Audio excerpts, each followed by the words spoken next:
아멘. 우리 오늘 교육센터 학생들이 이렇게 찬양을 인도했습니다. 학생들끼리 처음 한전도사님이랑만 하다가 학생들끼리 했는데 어떻게 잘했나요? 네, 우리 학생들 위해서 박수 한번 주십시오. 네, 우리 아이들이 마지막 했었던 찬양 중에 임재라는 찬양을 했습니다. 그 찬양의 가사가 하늘의 문을 여소서 이곳을 주목하소서. 주를 향한 기도가 꺼지지 않으니 하늘의 문을 여소서, 이곳에 임재하소서. 주님을 기다립니다. 가사를 읽으면 가사를 띄우는 센스가 있어야죠, 미디어팀. 네, 딴짓 하는 게 아니고. 그래서 그 가사가 뭡니까? 하늘의 문을 열고 하나님의 임재가 이곳 가운데 있게 해달라라고 그렇게 노래하고 있습니다. 여러분, 오늘 이 예배 가운데 하늘의 문을 열고 하나님의 임재가 이곳에 있을 것입니다. 아멘. 그 하나님의 임재를 여러분 경험하길 원하십니까? 네, 그 하나님의 임재 가운데 우리가 나아가게 되기 원합니다. 제가 유튜브를 보다가 한 어떤 채널을 봤어요. 근데 그 채널에 어떤 좀 알려진 유튜버예요. 알려진 이제 기독교 유튜버인데 그 유튜버가 이렇게 이야기를 했습니다. 우리가 예배 중에 보통 잘못하는 기도가 있다. 한국 교회에서 없어져야 하는 기도가 있다. 그 사람 말로는 그 기도가 어떤 기도냐? 성령님 이 자리에 임하여 주시옵소서. 성령님 이 자리에, 하나님 오늘 이 자리에 임하여 주시옵소서가 잘못된 기도고 없어져야 하는 기도라고 그렇게 이야기를 하더라고요. 그러면서 왜 그렇게 하냐고 그 사람이 주장을 하냐면, 하나님은 이미 어디든지 계시고 성령님은 이미 어디든지 계시는데 왜 자꾸 여기에 오라고 기도를 하냐고. 여기에 와달라고 기도를 하면 하나님께서 야, 나 이미 거기 있어. 왜 있는데 자꾸 왜 부르니? 라고 이야기를 하기 때문에 그렇게 기도하면 안 된다라고 이야기를 했어요. 맞나요? 틀리나요? 잘 모르겠어요. 그 소리를 들으니까 또 그런 것 같기도 하세요. 네? 딱 명확하게 맞다 아니다 이렇게 딱 얘기를 할 줄 아셔야죠. 저는 그런 얘기를 들을 때마다 속에서 우라가 치밀러 올라요. 왜냐하면 잘못된 말이기 때문이에요.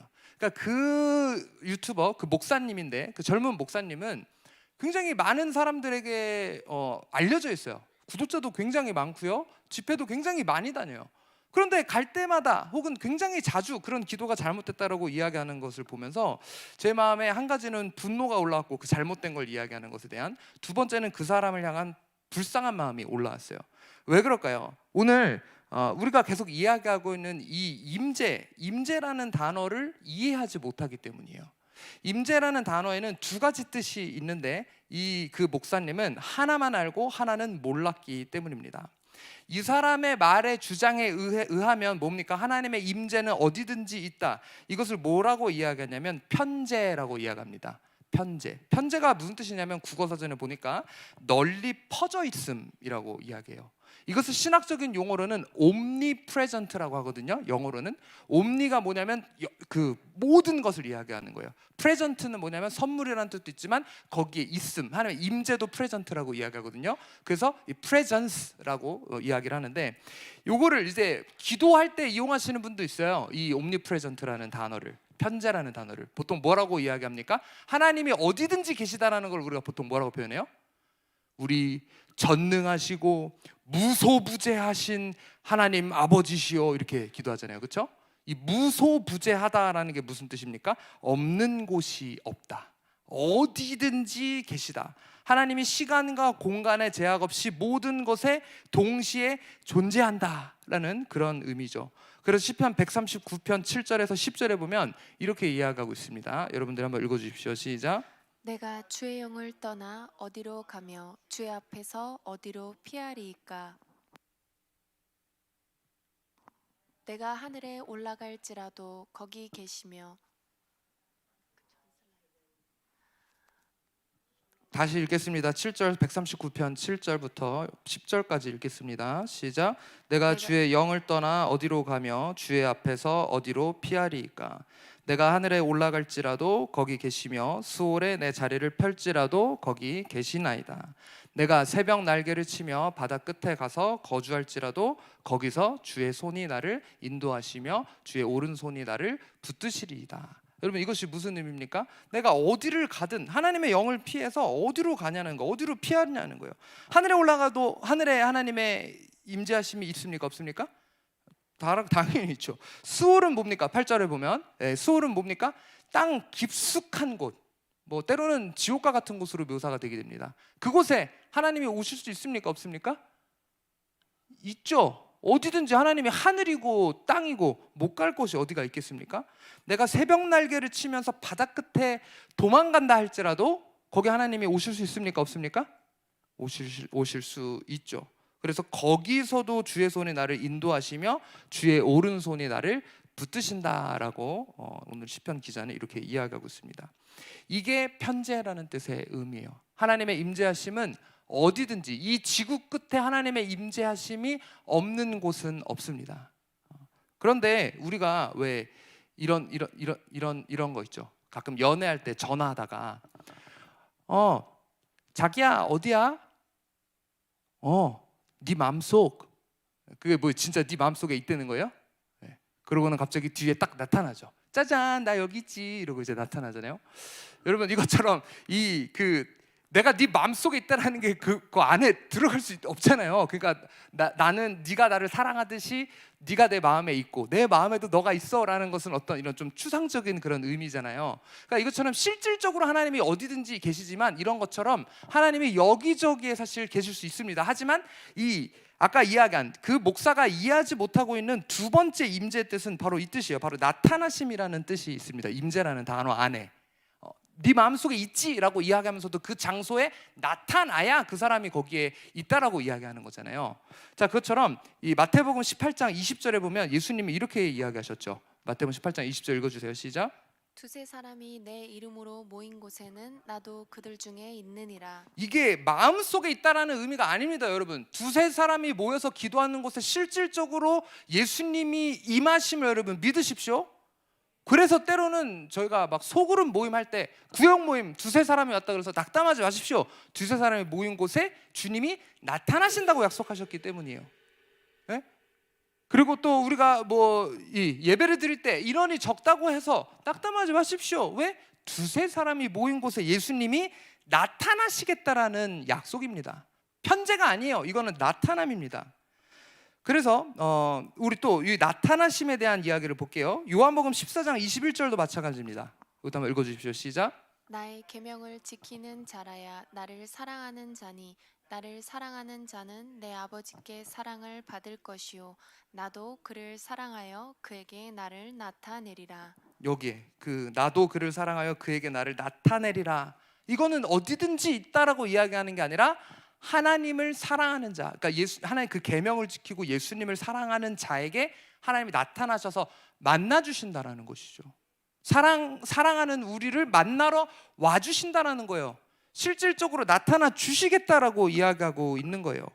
그래서 이 나타내다, 여기서 이야기하는 나타내다의 헬라어 단어는 엠파니조라는 단어인데 이것은 자신을 친밀히 알고 이해할 수 있도록 겉으로 보이게 하다. 어떻게 보인다고요? 겉으로 보인다고요. 여러분 하나님의 임재하실 때, 하나님이 진짜 그 장소에 임재하실 때 편재가 아니라 실제로 나타나실 때 우리가 모두가 느낄 수 있다라는 거예요. 심지어 졸던 사람도 자던 사람도 깰 정도로 그 하나님의 구체적이고 실제로 임하심이 나타날 수 있다라는 겁니다. 그런데 제가 그 목사의 말을 들으면서 화가 났던 게 뭐냐면 또 한 동시에 불쌍했던 게 뭐냐면 그 사람은 영향력 있는 목사지만 한 번도 하나님의 나타나심을 경험해보지 못한 거예요. 자신이 경험해본 하나님의 임재는 편재밖에 없는 거예요. 어디든지 계시는, 무소부재하시는, 마음속에 계시는, 그러나 실질적으로 하나님이 그 공간 안에 나타나시는 그 임재하심을 경험해 본 적이 없었던 사람이 감히 하나님의 임재를 부분적으로 해석하고 부분적으로 가르치며 갈망하는 마음으로 성령님 임하여 주시옵소서, 하나님 오늘 이 공간에, 이 자리에, 이 예배에 임하여 주시옵소서라고 이야기하는 그 기도가 잘못된 기도라는 엉뚱한 소리를 하고 있다는 것이죠. 여러분 그런 얘기 들을 때마다 그게 아니라는 것을 이야기할 줄 아셔야 돼요. 왜? 실질적으로 하나님이 살아계시다라면 나타나실 수 있기 때문입니다. 신이 존재한다라면 성령께서 진짜 이 시대도 역사하신다라면 그 성령님이 오늘도 지금 이 순간에도 이 장소에 나타나실 수 있기 때문입니다. 아멘. 그래서 하나님이 임재하실 때, 실질적으로 그분이 나타나실 때 우리는 오감으로 그분을 느낄 수 있습니다.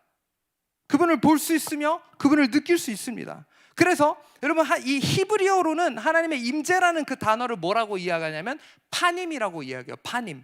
근데 이 파님이 무슨 뜻이냐면, 사전에 보면 파님 치면 1번 뜻이 뭐냐면 얼굴이에요. 얼굴. 그래서 성경에서는 하나님의 얼굴을 구하라 라고 이야기하는 그것이 하나님의 실질적인 그 나타내시는 임재를 구하라는 거예요. 우리가 누군가를 보고 싶어 할 때, 얼굴을 보고 싶다, 얼굴과 얼굴을 마주할 때, 그 사람을 볼 때, 그 사람을 마주할 때, 이런 것처럼 하나님의 임재하심, 우리는 이 하나님의 얼굴을 마주하는 것처럼 그분을 만날 수 있고 그분을 경험할 수 있다는 겁니다. 그래서 오늘 본문 6절에도 보면 이렇게 이야기하고 있죠. 자, 6절 말씀 여러분 한번 읽어주십시오. 시작. 여러 사람의 말이 우리에게 선을 보일 자 누구뇨 하오니 여호와여 주의 얼굴을 들어 우리에게 비추소서. 하나님이 어디든지 계시는데 왜 주의 얼굴을 들어서 우리에게 비춰달라고 시편 기자는 간구하고 있습니까? 그분의 나타내심을 이야기하는 것이기 때문이에요. 성부 하나님 어디나 편재하십니다. 그러나 그 성부 하나님께서 시내산에 임재하셨습니다. 성막에 임재하셨습니다. 지성소에 임재하셨습니다. 시내산에 있었던 자들 먼 자리에서, 먼 발치에서나마 그것을 볼 수 있었어요. 그리고 우리 계속 우리 어웨이크닝 교회에서 이야기하는 게 뭡니까? 영광의 구름으로, 구름의 형태로 그것이 나타났다라고 이야기를 했잖아요. 마찬가지로 지성소도 마찬가지입니다. 성막에서도 마찬가지죠. 모세가 성막에서 하나님과 마주하고 있을 때, 임재가 그곳 가운데 있을 때 영광의 구름이 성막을 덮었습니다. 그래서 온 회중이 나와서 그것을 볼 수 있었고, 그 임재의 발치에서라도 있고 싶었던 것이 여호수아였다라고 주일날 말씀을 드렸었죠. 그리고 뭡니까? 지성소에 대제사장이 나아가서 그 하나님의 임재 가운데 들어갈 때 무소부재하신 하나님이, 그러면 구약 시대에는 다른 데 안 계셨나요? 지성소 안에만 머무시고 다른 데 하나님은 없었나요? 아니에요. 무소부재하신 그 하나님이 다른 데도 계셨지만 실질적으로 임하시는 그 임재하심, 나타내심이 지성소 안에만 머물러 있었을 뿐이죠. 하지만 그 이후에는 어떻습니까? 예수 그리스도의 십자가 사건으로 인해서 휘장이 갈라졌다는 것은 뭘 의미합니까? 이제 그 하나님의 나타내심이 우리 가운데 왔다라는 거예요. 이제 우리 누구나 그 예수 그리스도의 보혈로 말미암아, 십자가 사건으로 말미암아, 이제는 대제사장만이 아니라 예수 그리스도의 이름을 믿는 우리 모두 그 보혈의 능력으로 말미암아 그 임재 가운데 나아가 그분을 만날 수 있고 그분을 경험할 수 있다는 것이죠. 오늘 저 김한영 목사와 여러분이 얼굴을 마주하고 있는 것처럼 하나님의 나타나심이란, 하나님의 임재하심이란 그런 거라는 거예요. 추상적인 것이 아니라 실질적으로 우리가 그분을 볼 수 있고 그분을 느낄 수 있다는 겁니다. 성자 예수님 어떻습니까? 어디나 편재하시지만 아까 우리가 읽은 구절에서 뭐라고 이야기하고 있죠? 두세 사람이 모인 곳에 임재하시겠다. 그리고 부활 승천하신 그 예수님께서, 그러니까 이제 그 부활하신 다음에 많은 사람들에게 나타나셨죠. 그 다음에 이제 승천하시잖아요. 그 뒤에도 마찬가지예요. 이 편재하심이 아니라 실질적인 그 예수님의 임재하심이 사도 바울을 찾아왔습니다.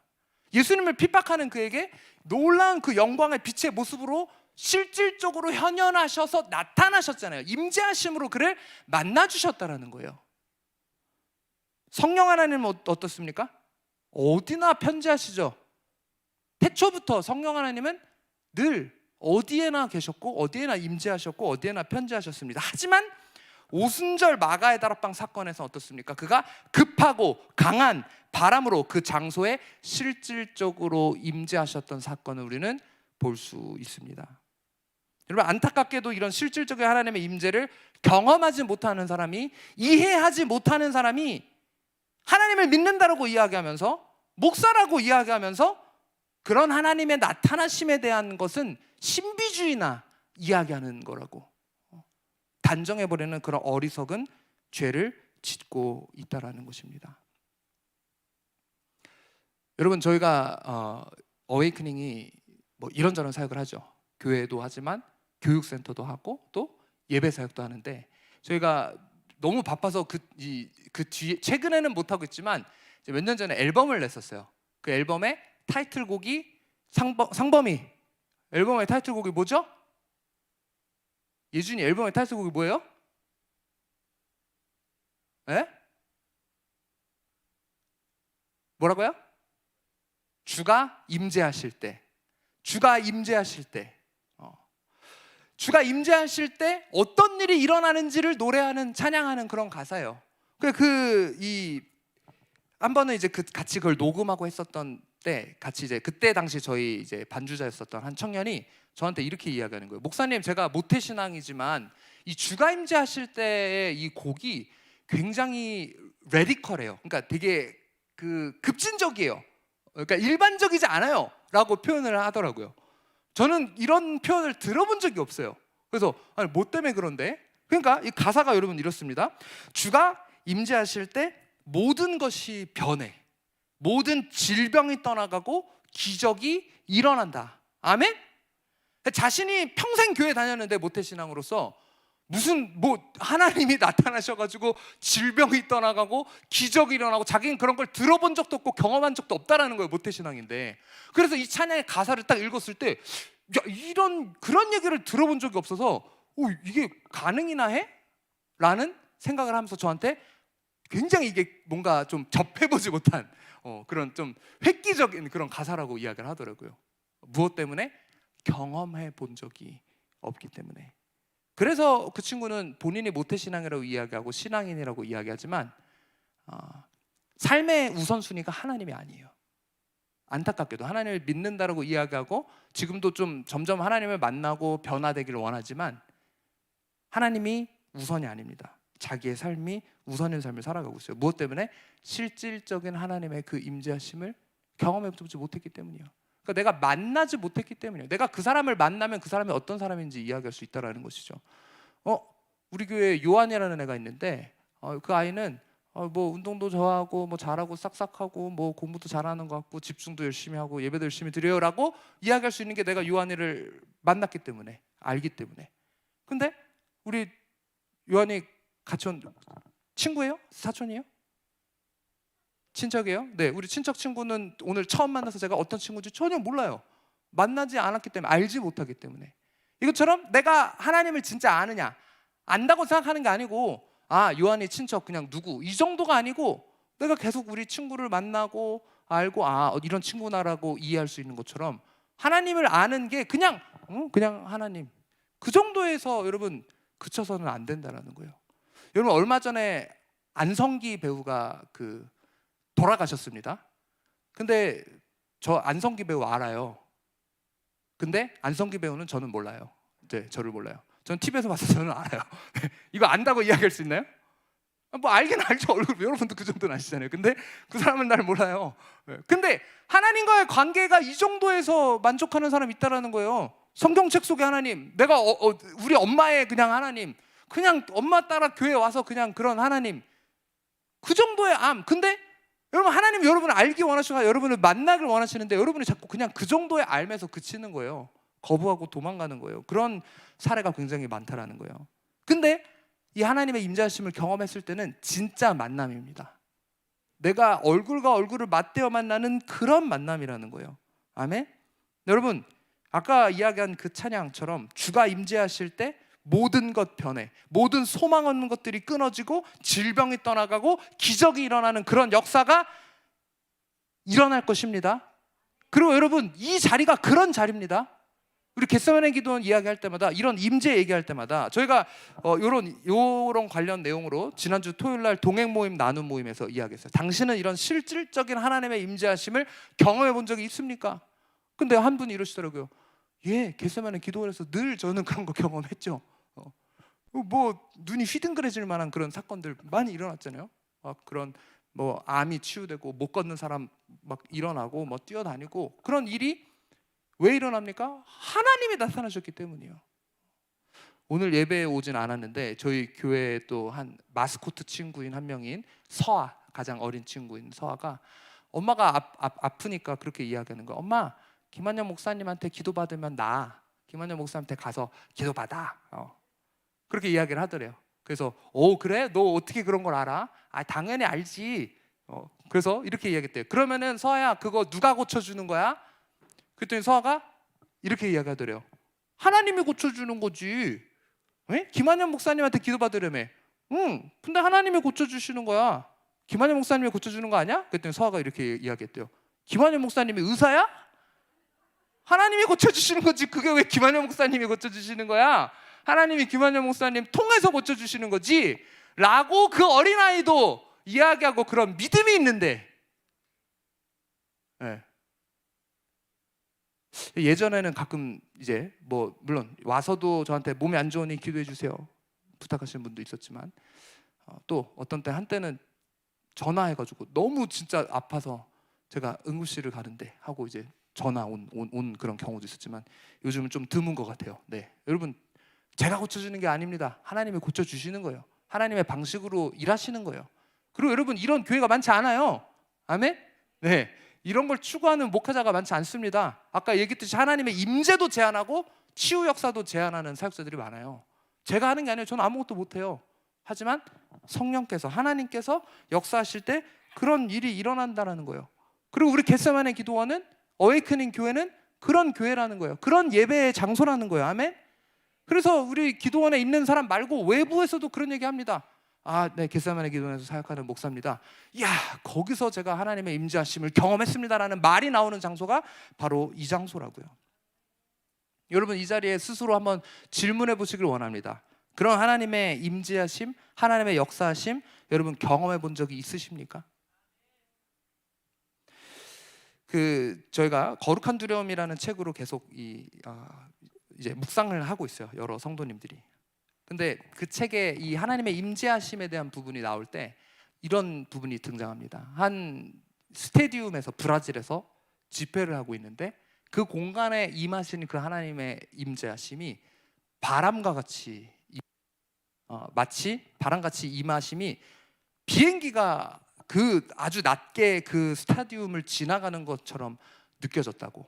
그래서 그 예배가 끝나고 물어봤더니 다른 사람도 그걸 느꼈고, 실제 비행기가 지나간 건 아닌데 그런 강력한 바람을 느꼈다고. 근데 아까 이야기했죠. 성령님이 임재하셨을 때, 마가의 다락방에 임재하셨을 때 사도행전에 뭐라고 기록되어 있죠? 예, 강하고 급한 바람처럼 성령님이 임하셨다라고 이야기하고 있어요.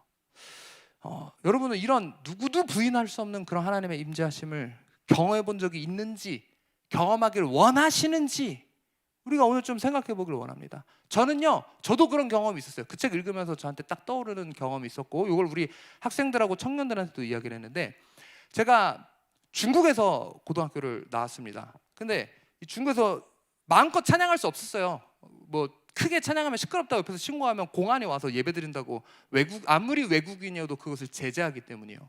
그래서 제가 어떤 땐 너무 갈급해가지고 이불 뒤집어 쓰고 거기서 이불을 뒤집어 쓰고 이불 맞고 막 찬양을 했었던 적도 있어요.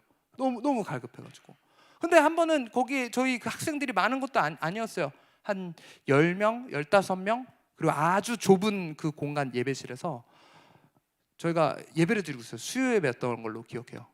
수요일날 이렇게 예배를 드리고 있는데, 그 공간에 아까 이야기한 그런 누구도 부인할 수 없는, 심지어 저희 그때 초등학교 1학년인 학생이 있었어요. 중국인데 1학년인데 유학을 보낸 거예요. 그 1학년 학생이 얼마나 기특해요. 그 예배, 늦은 시간 예배를 드린다는 게 참 기특해요. 근데 맨날 조는 거예요. 막 끄고 막 이렇게 막 헤드뱅킹 하면서 졸아요. 근데 아까 얘기했듯이 누가 갑자기 딱 나타났을 때 그 사람의 존재를 인식할 수 있는 것처럼 그 1학년 학생이 졸다가 너무 깜짝 놀라서 깨더라고요. 무슨 일이 일어나고 있는 거를 오감으로 느끼고 있는 거예요. 그리고 그 자리에는 우리 모두가 정말 부인할 수 없는 하나님의 임재, 저는 제 인생에서 경험한 실질적인 하나님의 임재하심 중에 가장 강력했었던 임재하심이 그 예배에서의 임재였어요. 어떻게 저는 느껴졌냐면 지진 난 줄 알았어요. 정말로 땅이 막 흔들린 막 건물이 막 흔들리는데, 야, 이거 중국이라서 부실공사에서 이거 지금 건물이 무너지는 거 아니야라고 생각할 정도로 막 땅이 진동하는 거예요. 근데 끝나고 물어봐도 다 동일하게 그걸 느꼈어요. 그래서 성경에 보게 되면 바울과 실라가 찬양할 때 땅이 진동하여 옥문이 열렸잖아요. 실질적으로 지진이 났었는지 아니면 이런 성령님의 역사심이었는지는 모르겠습니다만 제가 느낀 그 진동이, 제가 느꼈었던 그 하나님의 임재는 그런 임재였어요. 내 몸이 진짜 떨리는 거예요.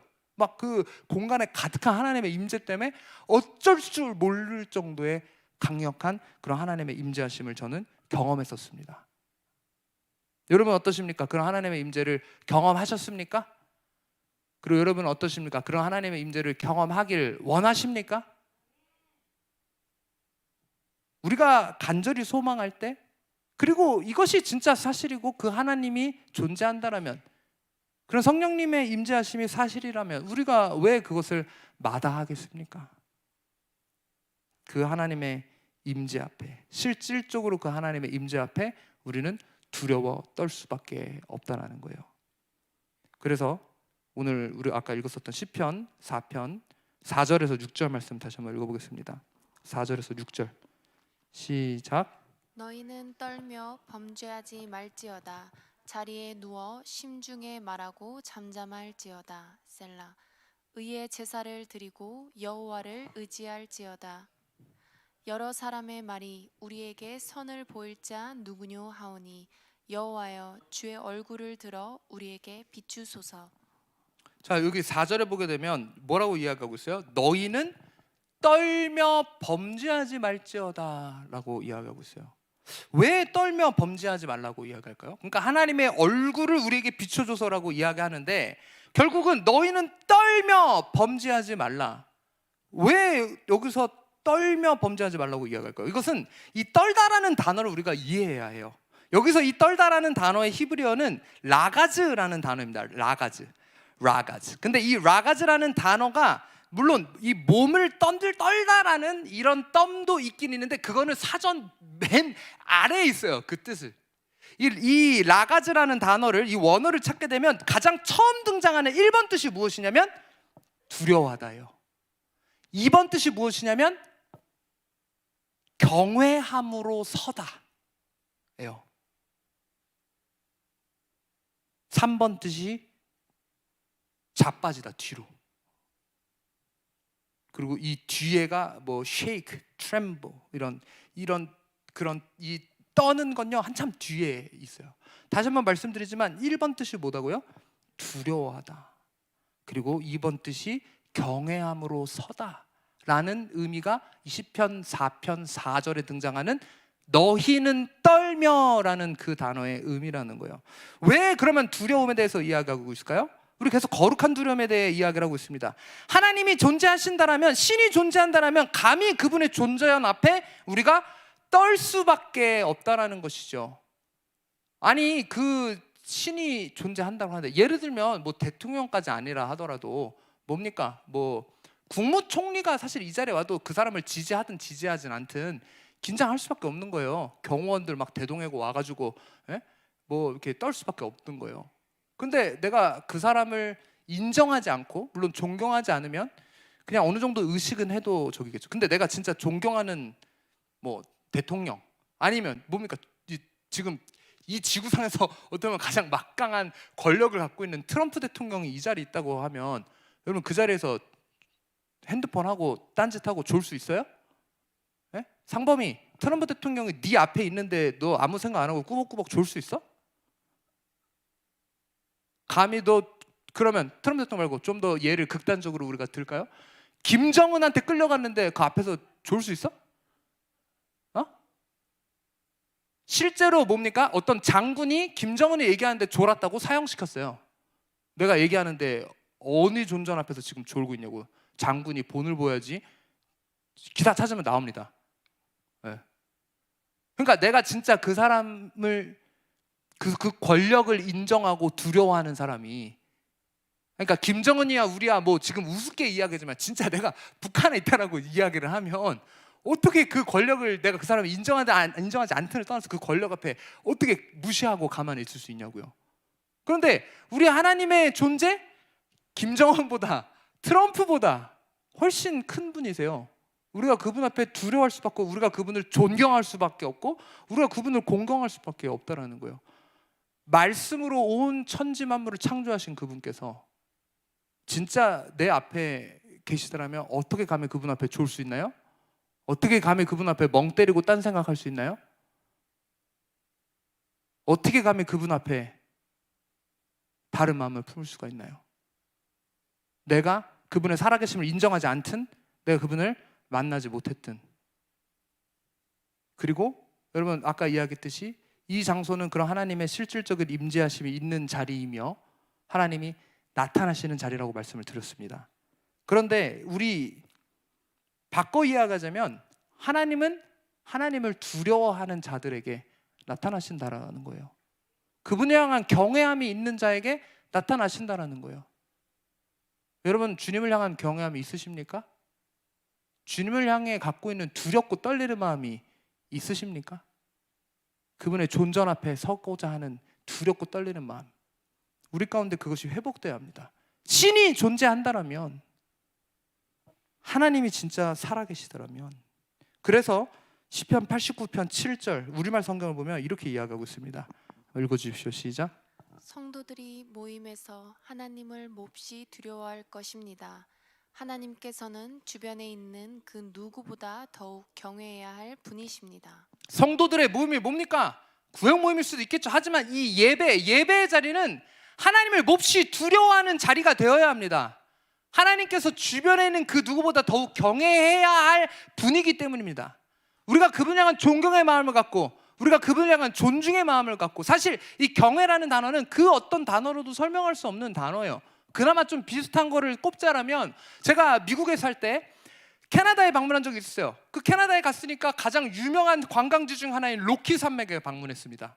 로키 산맥에 갔는데 그 광대한 자연 앞에, 그 높은 산맥과 막 눈과 여러 가지 그 초자연, 그냥 자연이 아니라 제가 그 앞에 섰을 때 그거는, 이거 그냥 말로 설명할 수 없는 광경이에요. 그 앞에 두려워 떨 수밖에 없는 거예요. 그 광대한 심 앞에. 누가 그것을 만드셨나요? 하나님이 만드셨잖아요. 그런 것이 경외감이요. 그런 것들 앞에 너무나도 내가 미천하게 느껴질 정도의 큰 것을 마주했을 때 느껴지는 나의 그 마음이 경외함이자 두려움입니다. 여러분 주님을 향한 이런 두려운 마음, 경외하는 마음 우리가 가져야 하고, 그런 자들에게, 그런 장소에 하나님이 나타나신다라는 거예요.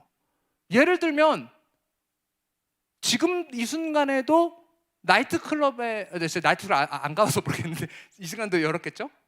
안 여나요? 자, 뭐 열었다고 칩시다. 안 다녀서 모르겠습니다. 지금 이 순간에도 나이트클럽에 하나님의 편재하심은 있겠죠.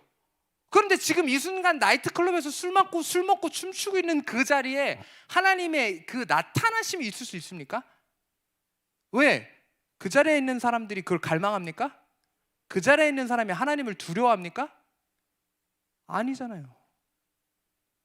바꿔 이야기해서 지금 이 자리에 우리가 하나님의 임재를 갈망하고 우리가 그분을 향한 두려운 마음을 갖고 있으면 하나님 이 자리에 임하실 수 있습니까?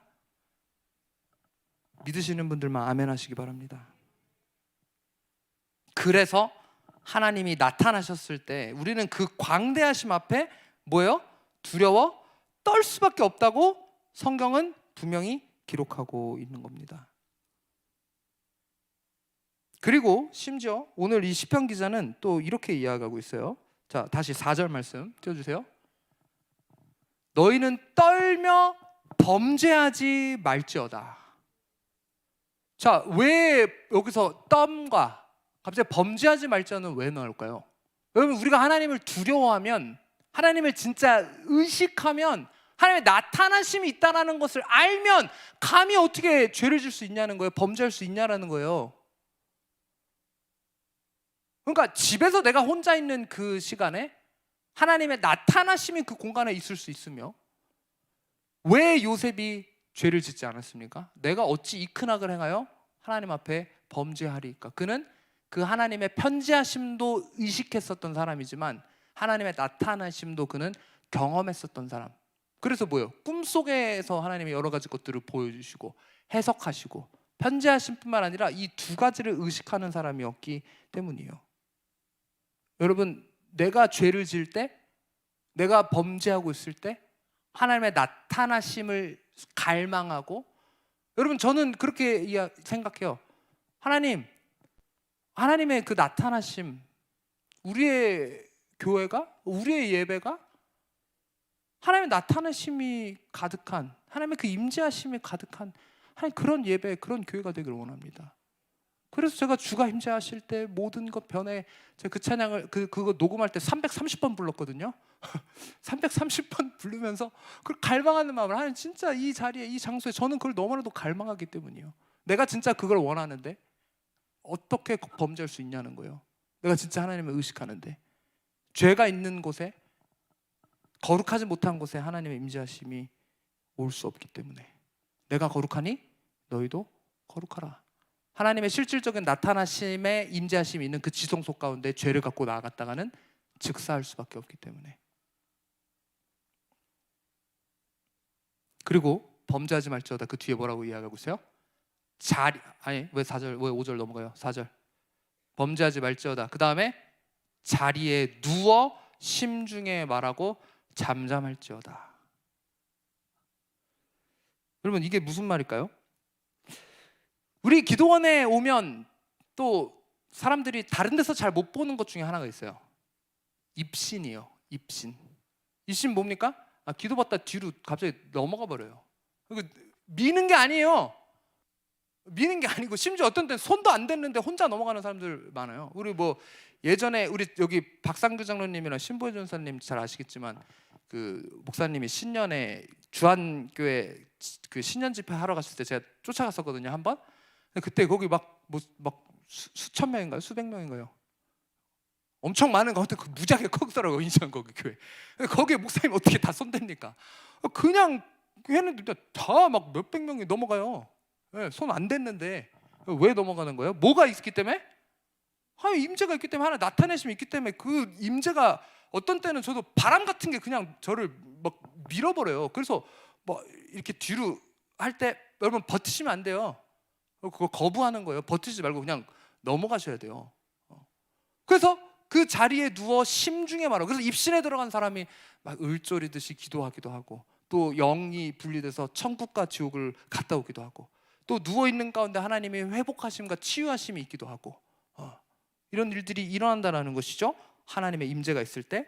그래서 여러분, 다니엘서에 보게 되면 이렇게 이야기하고 있죠. 다니엘서 10장 9절에서 11절 한번 읽어주십시오. 시작.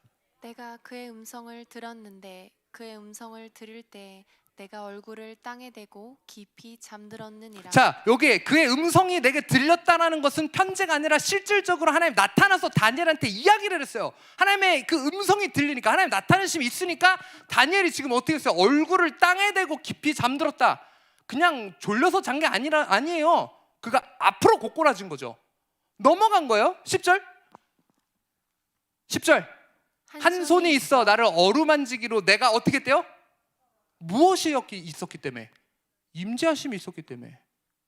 그가 내 무릎과 손바닥이 땅에 닿게 일으키고, 그러니까 떤 다음에 이제 그러니까 완전히 자빠져 있었다라는 거죠. 그리고 무릎과 손바닥이 땅에 닿게 해서 일으키고. 11절 읽어주세요. 시작. 내게 이르되 큰 은총을 받은 사람 다니엘아, 내가 내게 이르는 말을 깨닫고 일어서라. 내가 내게 보내심을 받았느니라 하더라. 그가 내게 이 말을 한 후에 내가 떨며 일어서니. 일어서서도 그렇게 하고, 일어서서도 떨릴 정도의 강한 하나님의 임재하심이 다니엘에게 있었다라는 거예요. 하나님 임재하셨을 때 이렇게 뒤로 넘어가는 거. 어떤 사람이 기도원 같은데 비판하면서, 입신 이거 비판하면서, 성경에 입신 나오지도 않는데 웬 주술적인 행위 하고 있냐면서 막 비판을 해요. 아까 얘기했듯이 그 사람 하나님의 나타내신 경험 해봤다? 못 해봤다? 못 해본 사람이에요. 물론 하나님 나타나실 때 다양하게 일하시고, 어떤 때는 입신이 안 일어나고도 일하실 수는 있습니다만, 진짜 하나님 나타나심을 경험하잖아요. 제가 아까 그 지진 나는 것 같은 그 상황에서 제 머릿속에 무슨 생각이 났냐면, 이 자리에서 무슨 일이든 일어날 수 있겠다. 이거 죽은 사람도 살아날 수 있겠다. 뭐 안 낳는 거는 일도 아닌 거예요. 그 공간에 가득한데 하나님의 임재하심이. 근데 뒤로 넘어가는 거 일도 아닌 것이죠. 그 입신은 성경에 안 나온다고 하는데, 아까 여기 시편에도 나오네, 아니 다니엘서에도 나오네. 그리고 또 많아요. 한두 군데가 아니에요. 그 사람 성경을 안 읽나 봐요. 자, 사무엘상으로 가봅시다. 사무엘상 19장 23절 24절 읽어주십시오. 시작. 사울이 라마 나요스로 가니라. 하나님의 영이 그에게도 임하시니 그가 라마 나요스에 이르기까지 걸어가며 예언을 하였으며 그가 또 그의 옷을 벗고 사무엘 앞에서 예언을 하며 하루 밤낮을 벗은 몸으로 누웠더라. 그러므로 속담에 이르기를 사울도 선지자 중에 있느냐 하니라. 사울이 좋은 마음으로 라마나웃으로 간 게 아니에요. 나쁜 마음을 먹고 라마나웃으로 갔는데, 라마나웃이라는 장소는 마치 이 겟세마네 기도원처럼 하나님의 임재하심이 강한 곳, 그래서 하나님의 이 임재하심을 받다 성령 충만한 자들이 많은 곳, 그리고 사무엘이 있었던 곳. 그러니까 그가 라마나웃에 갔더니 23절에 뭐래요? 하나님의 영이 그에게도 임하셨다. 여러분, 이 자리에 있는 지금 모두에게 하나님의 영이 임하길 주님의 이름으로 축원합니다. 아멘. 마음 가운데 뭔가 지금 조금씩 불이 느껴지실 거예요. 하나님의 임재하심이 있는 그 공간, 사울이 라마나웃에 나 성령 받아야지 하고 간 게 아닌데도 거기서 하나님의 임재하심, 나타내심이 너무 강력하니까 갔다가 악한 마음을 갖고 간 그에게 하나님의 영이 임해버려요. 그가 라마나웃에 이르기까지 걸어가면서 뭐랍니까? 예언을 해요. 이 예언이 뭐냐면 점쟁이가 미에리를 맞추는 게 아니라 이 예언이라는 이 히브리어 단어는 나바라는 단어인데, 이 나바라는 단어는 하나님의 영에 충만해서 쏟아놓는 말들을 말해요. 마치 랩을 하듯이 성경 구절을 막 이 랩의 시초가 이걸 수 있어요. 예언일 수 있어요.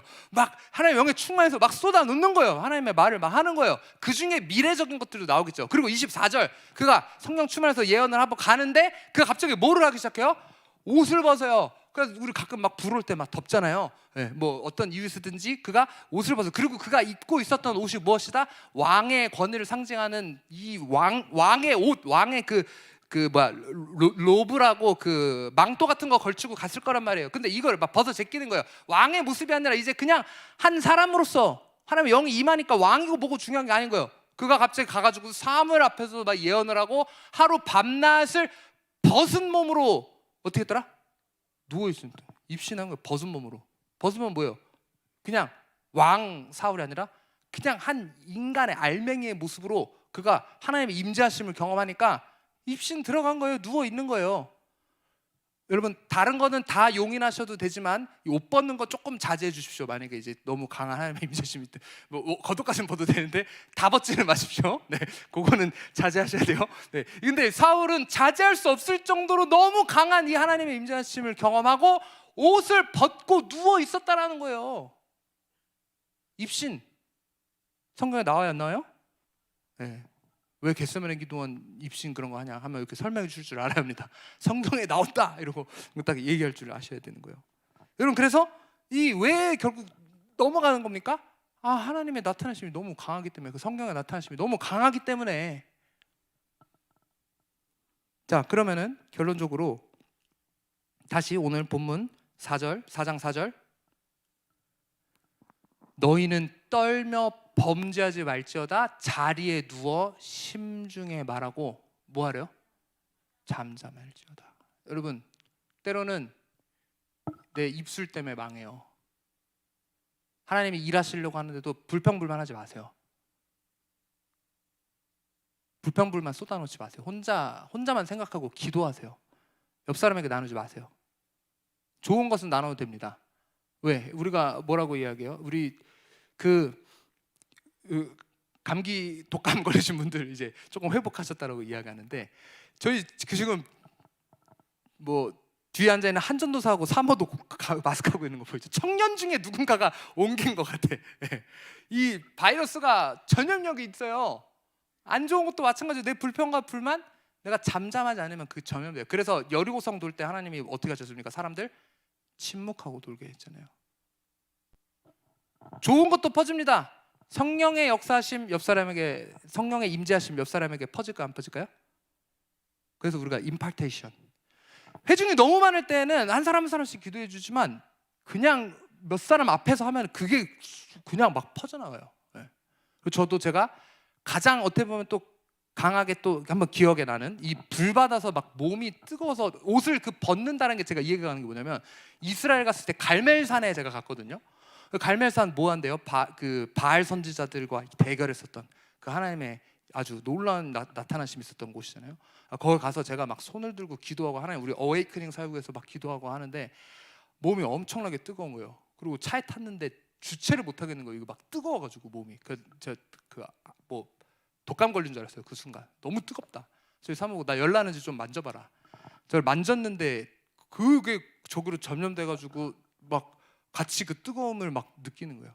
그래서 제가 그러고 그 갈면서서 그렇게 내려서 뜨거움을 느낀 다음에 원래 제가 가끔 이제 예언기도 할 때 물론 예언기도 해주십시오라고 오는 분 손 얹을 때 하나님 보여주시는 것도 있지만 그냥 얼굴 보면 보이는 것도 있거든요. 하나님 그 사람에 대한 정보들 주세요. 저 사람 심장 아프니까 가서 기도해줘라.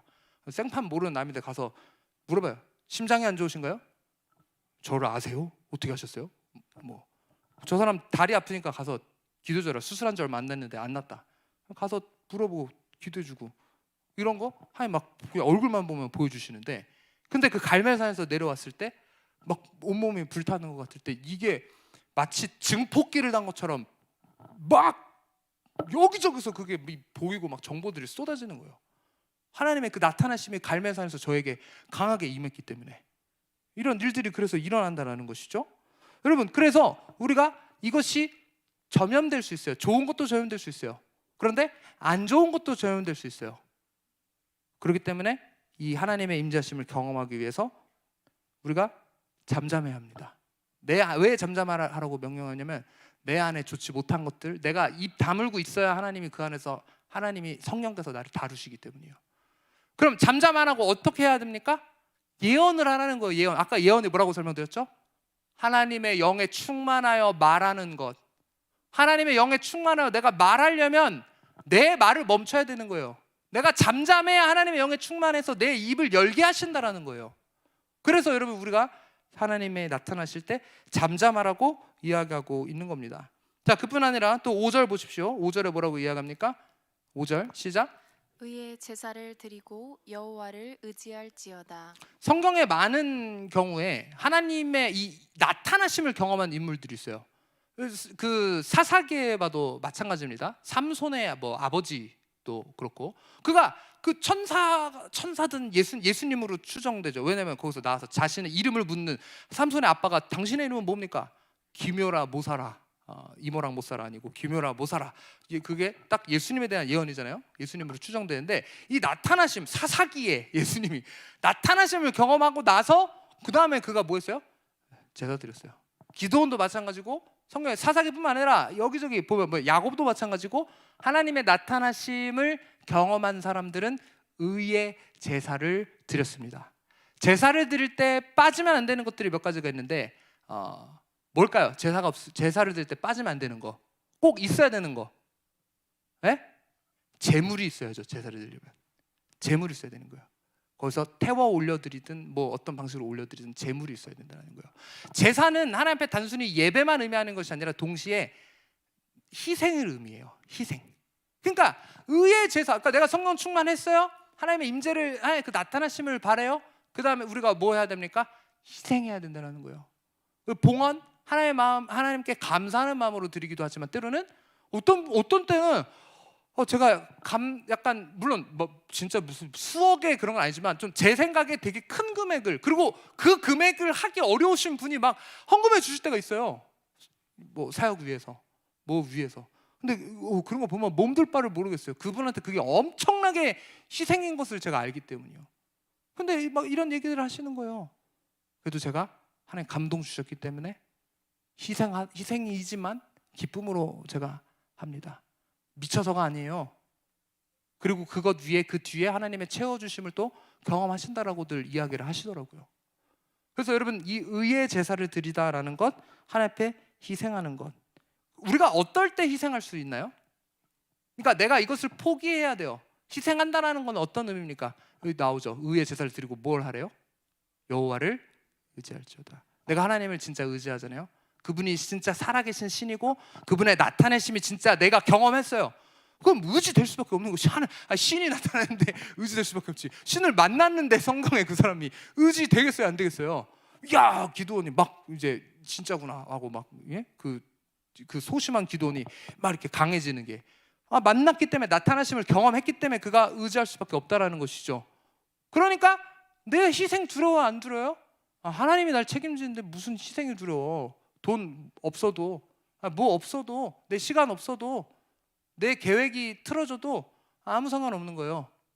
하나님을 의지하니까. 여러분, 주님 의지하십니까? 의의 제사 올려드리고 계십니까? 하나님께 희생하고 포기하고 바쳐야 그분을 진정으로 의지할 수 있게 돼요. 그리고 그분을 진정으로 의지해야 하나님의 임재를 경험할 수 있다는 겁니다.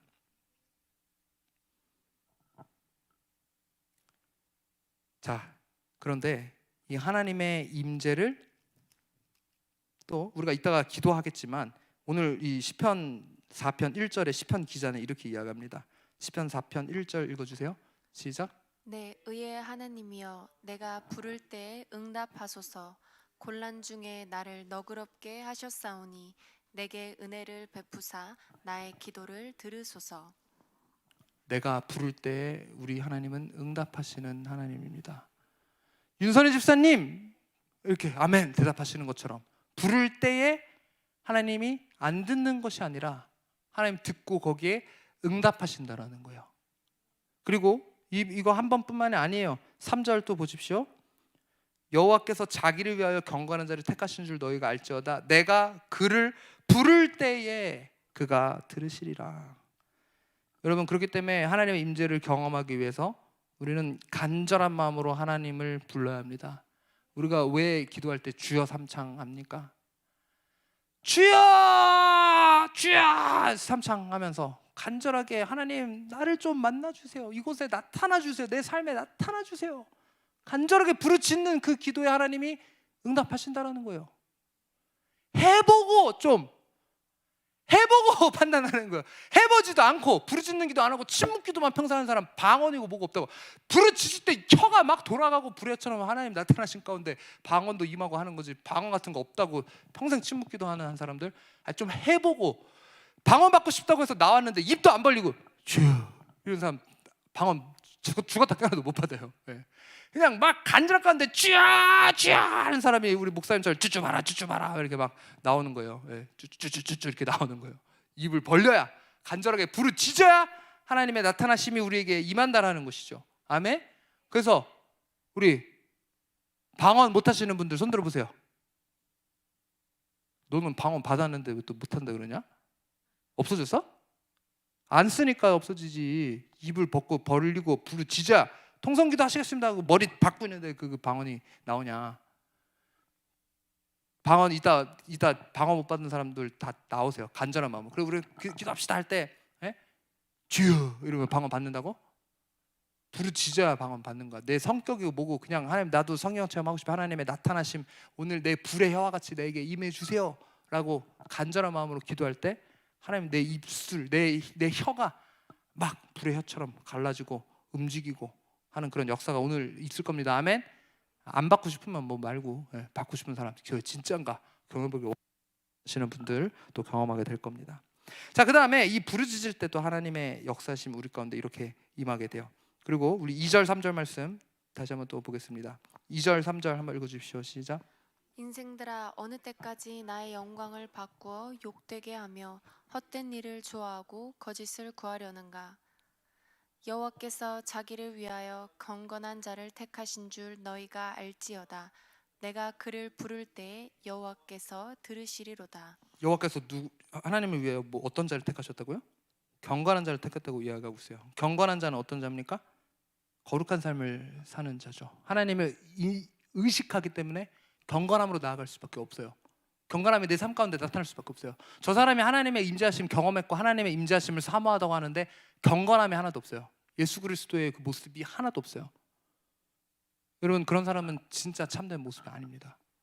그리고 구체적으로 또 뭐라고 이야기하냐면 2절 다시 보세요. 인생들아, 어느 때까지 나의 영광을 바꾸어 욕되게 하며. 그런 사람은 하나님의 영광을 욕되게 하는 사람이에요. 하나님의 영광을 바꾸어 감히 욕되게 만드는 사람, 경건하지 못한 사람이죠. 헛된 일을 좋아하는 사람. 헛된 일 뭡니까? 육신의 향락을 위해 맨날 부어라 마셔라 막 예? 그리고 뭐요? 막 중독, 여러 가지 중독. 제가 최근에 깜짝 놀랄 통계를 봤어요. 핸드폰 중독 청소년들의 문제인 줄만 알았는데 핸드폰 중독률이 50대 60대가 더 높대요. 10대보다. 제가 그거 보고 깜짝 놀랐어요. 그러니까 더 이제 은퇴하고 막 심지어 이제 시간이 되니까 더 이제 막 핸드폰만 이제 뭐 막 보시는 분들이 많다라고 하더라고요. 저 이게 애들만 그런 줄 알았는데 애들뿐만 아니라 이건 뭐 다 온 세대의 문제인 거죠. 헛된 일을 좋아하고 심지어 거짓을 구하려는가, 거짓된 것들, 참되지 못한 것들, 거짓말하고 사기치고. 하나님의 임재하심이 우리의 삶 가운데 어떤 변화를 갖고 오냐면, 자 6절 다시 한번 보겠습니다. 여러 사람의 말이 우리에게 선을 보일 자 누구뇨? 그러니까 선이 뭐예요? 좋은 거. 좋은 거를 가져올 자가 누구뇨라고 이야기할 때 여호와여 주의 얼굴을 들어 우리에게 비추소서. 그러니까 하나님의 얼굴을 들어 우리에게 비출 때 선한 것이 우리에게 나타난다라는 거예요. 선한 것이 우리에게 임한다라는 거예요. 아멘. 자, 그래서 왜 선한 거 별로 안 받고 싶으신가요? 자, 7절 보면 그 선한 게 뭐라고 이야기하냐면 7절 한번 읽어주세요. 시작. 주께서 내 마음에 두신 기쁨은 그들의 곡식과 새 포도주가 풍성할 때보다 더하니이다. 하나님의 임재가 우리 삶에 가져올 변화, 그 선한 것 중에 하나는 뭐냐면 바로 이겁니다. 하나님 우리에게 기쁨을 주십니다. 아멘. 이 기쁨을 맛보면 핸드폰 중독 끊어져요. 말씀 읽는 게 더 좋아요. 하나님 기도하는 게 더 좋아요. 하나님의 임재 가운데 나가는 게 더 좋아요. 나이트클럽 가는 것보다 예배 오는 게 더 좋아요. 하나님 우리에게 기쁨을 주시고 이 기쁨은 이 세상 그 무엇과도 비교할 수 없는 기쁨이기 때문이에요. 그리고 뭡니까? 심지어 내 마음에 두신 그 기쁨은 그들의 곡식과 새 포도주가 풍성할 때보다 더한대요. 엄청난 축복이죠. 이미 내가 경험해봤었던 곡식과 포도주의 풍성함보다 더한 축복 우리에게 주신다는 거예요. 재정적으로 필요하신 분들 더한 축복, 내가 많이 벌었을 때보다 더한 축복 하나님 주실 겁니다. 아멘하는 사람 몇 명 없는데 아멘 하셔야 축복 받는 거예요. 뭐 이미 돈 있어서 별 생각 없으신가 본데 네. 이미 있어도 아멘 하시고 교회 헌금 하십시오. 네. 그래야 우리 사역도 더 풍성해지죠. 네. 이런 일들이 하나님의 임재하심을 경험할 때 이 기쁨과 풍성함이 우리 삶 가운데 나타난다는 거예요. 그 다음에 8절 여러분 읽어주세요. 시작. 내가 평안히 눕고 자기도 아니니 나를 안전히 살게 하시는 이는 오직 여호와이시니이다. 아멘. 여러분 여기 눕는 것 또 나오죠. 하나님의 그 임재하심 가운데 평안히 눕고 자기도 하리니. 불면증 하나님의 나타나심 겪으면 고쳐져요. 그 어떤 사람이 너무 심각한 불면증 가운데 뭐 자기 말로는 수면제도 먹어보고 병원도 다녀보고 했는데 도저히가 낫지를 않는데 입신 들어가서 막 이틀 내내 그 자리에서 잤다고 그러더라고요. 그냥 잤다 이게 아니고 하나님이 평안함으로, 그리고 그 뒤로 불면증 싹 끊어졌다고 하더라고요. 왜? 하나님의 나타나심을 겪었기 때문에 하나님 사랑하시는 자에게 잠을 주신다고 이야기하고 있어요. 그래서 보면은 제가 맨날 좀 안 좋은 일이 있을 때 저는 잠을 못 자요. 최근에도 가장 최근 아닌데 몇 달 전에도 좀 안 좋은 일이 있으니까 막 고민하고 이러느라 한 이틀을 잠을 못 잤는데 그 안 좋은 일 때문에 같이 옆에서 눈물을 흘리던 저희 사모는 10초 만에 갑자기 자고 있어요. 하나님의 사랑이 가득하기 때문이에요. 근데 저희 목사님은 그러더라고요. 너는 네 마음이 쪼잔해서 그렇다. 네 아내처럼 마음이 좀 넓어야 그렇지. 쪼잔해서 잠을 못 자냐. 근데 그렇게 이야기하신 저희 목사님도 마음이 좀 어려우신지 요즘 잠을 잘 못 주무시더라고요. 네. 쪼잔한 우리가 근데 이 쪼잔함이 아니라 하나님이 사랑하시는 자에게, 그리고 하나님의 그 나타나심이 우리에게 임할 때 잘 잘 수 있다라는 거예요. 네. 잠 못 주무시는 분들 불면증 해결하는 거 수면제가 아니고 하나님의 임재하심 경험할 때 평안히 잘 수 있습니다. 평안히 눕고 자기도 하리니 나를 안전히 살게 하시는 이는 오직 여호와시니라. 결국 우리에게 어떻게 하신다? 안전함을 주신다는 거죠. 우리가 왜 잠을 못 자요? 걱정 근심 때문에 잠을 못 자겠죠. 질병적인 것도 있지만 결국 그런 마음의 병 때문에 잠을 못 자는 경우가 있죠. 왜 마음의 병 찾아옵니까? 문제가 있기 때문에, 불안함이 있기 때문에 내가 밤에 잠을 못 들기도 한다는 것이죠. 근데 하나님의 임재하심을 경험하잖아요. 문제 해결됩니다. 여러분 가운데 어떤 문제 갖고 있으세요? 하나님의 임재하심 가운데 나아갈 때 그 모든 문제가 해결될 것입니다.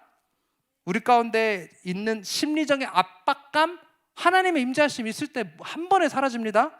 우리 가운데 자리 잡고 있는 두려움의 영, 하나님을 두려워하고 하나님을 경외하는데 그런 두려움은 물러갈 수밖에 없어요. 하나님을 두려워할 때 우리 안에 있는 다른 파괴적인 두려움도 물러갈 것이기 때문입니다.